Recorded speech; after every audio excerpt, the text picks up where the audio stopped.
അപ്പോൾ ഒന്ന് ആലോചിച്ച് നോക്കി, നമ്മുടെ ബിസിനസ്സിൽ നമ്മൾ മാറ്റങ്ങൾ വരുത്തുന്നത് തിരക്കിൽ നിന്ന് തിരക്കിലേക്ക് പോകാനാണോ, തിരക്കിൽ നിന്ന് നമ്മൾ ഫ്രീ ആകാൻ വേണ്ടിയിട്ടാണോ?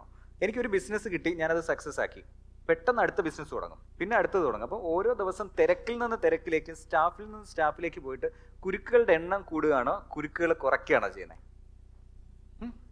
ഒന്ന് ആലോചിച്ച് നോക്കിയേ. നിങ്ങൾക്ക് 1000 സ്റ്റാഫിനെ മാനേജ് ചെയ്യാൻ പറ്റുമോ?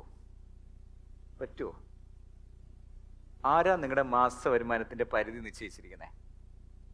ആരാണ് നിങ്ങളുടെ മാസ വരുമാനത്തിന്റെ പരിധി നിശ്ചയിച്ചത്? പരമാവധി നിങ്ങൾക്ക് ഇത്രേ പറ്റത്തുള്ളൂ എന്ന് ആരാ തീരുമാനിച്ചേ? പറ.